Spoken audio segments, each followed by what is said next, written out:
This is your day one exercise routine. You can do this one at home with the equipment that you have. This is how it's going to break down. So you got three separate sort of supersets, as I call them. So your A1 and your A2. Anytime you see an exercise that has the same letter associated with it, it means you're going to do this exercise. In this case, it'll be a front squat followed by a face pull exercise. You're going to do all 5 sets of these 2 exercises before moving on to the B's. And then you're going to do all 4 sets of the B's before moving on to the C's. So again, they're always done in a little circuit. How you do them, again, we got sets over here, the repetitions, and the amount of rest. So you're going to do a front squat, you're going to rest about 30 seconds. Then you're going to go over and do your set of face pulls, you're going to rest about 60 seconds, and you're just going to repeat that 5 times before you move on to the next one. Again, this is just the basic sort of layout of it.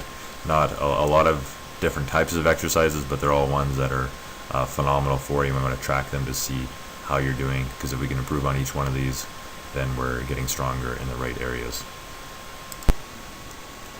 The front squat is a great exercise. I've written a lot about how to perform it properly, so this will just be a quick little review. The main things you want to focus on is that the first thing that initiates the squat is driving our hips back just a little bit first, rather than initiating them with the knees going forward. So if you're looking at someone from the side from a perfect 90-degree angle, the first thing you want to see are their hips moving back rather than their knees going forward.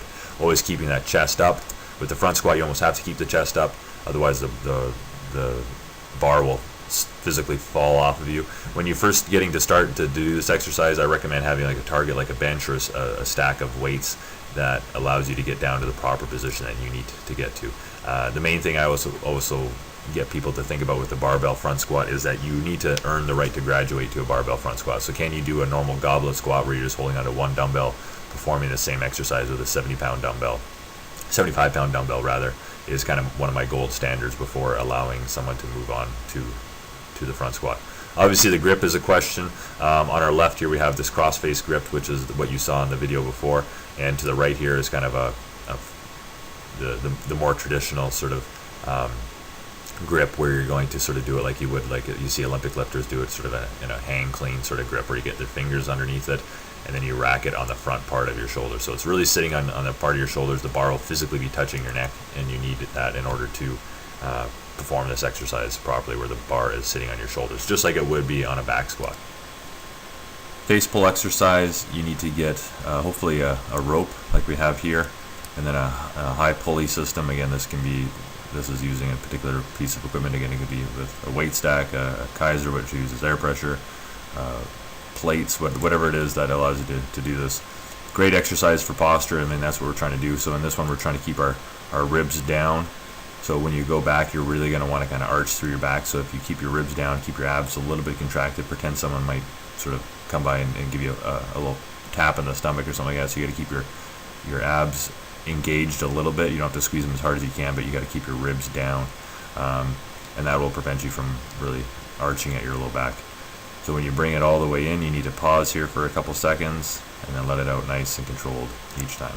Great exercise for your upper back, and it's all about your posture to make sure you're staying nice and tall with it. It doesn't really matter how much weight you can really do this one with. Again, we want you to use as much weight as you can do, but with it properly. But don't get carried away with the weight. Make sure that your ribs are staying down with each and every single rep. Reverse lunge. We're always talking about 90-degree angles here. We want to think about going down and back at the same time. Don't go back, then down. Start to lower yourself immediately. We want to get that 90-degree angle with that front leg with this arrow is showing, and even a 90-degree angle with that back leg when he gets down into that position. So the major emphasis here is with the front foot really pushing down into the ground. The back foot only helps us with a nice soft landing, and then it kind of pushes your body weight forward over top of the front leg so you can do it. Here's what a front squat version would look like. Again, going down and back at the same time, pushing forward. This one really emphasizes really pushing, making sure that your chest is up. Seated row, I really want you to stay tall on this one. If you want, you can have a little bit of bend in the knees. Try not to shoot your head forward like he is on this one, like that. Again, just hold it in your stomach for a second. You need to pause with it, both when your arms get all the way extended on the way out here.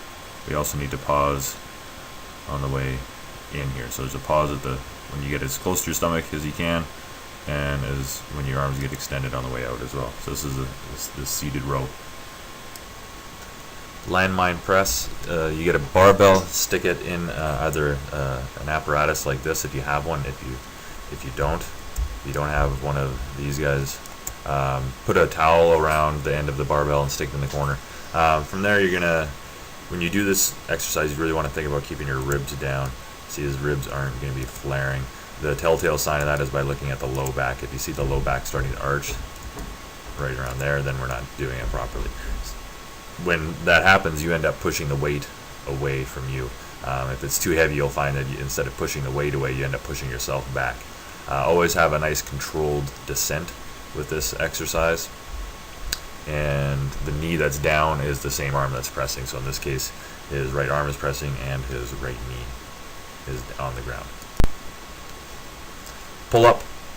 Everyone knows what a good pull up is. So make sure that you're doing it properly. Ideally, we're going to have a neutral grip where your palms are facing one another like this guy has here. That's just a bit easier on our shoulders.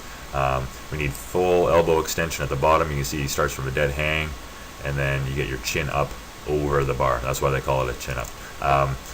Ideally, you can do it in this way where he's really bringing his chest up. When you get to the top, try not to kind of slouch over the top. You see how he's almost trying to bring his chest up to the bar as if he was trying to kiss the ceiling. This is a really good chin up here. And just minimize the leg movement on this one. It's a great exercise, but if we start to really kind of kick and flare our legs like that, we're really taking away from it. Swiss ball leg curl. The goal here is to try to keep your knees, hips, and shoulders in one straight line all the time as you're going up and as you're coming down. It gets a little bit tricky as you're trying to come up to keep those hips up, but again, you got to keep them up in a straight line. And I really want you to kind of really accentuate the way going out. So in this particular phase, he's going out like that. Make sure that you just don't let the ball kind of roll out. You need to control it on the way out. 2 to 3 seconds on the way out on this Swiss ball leg ball curl.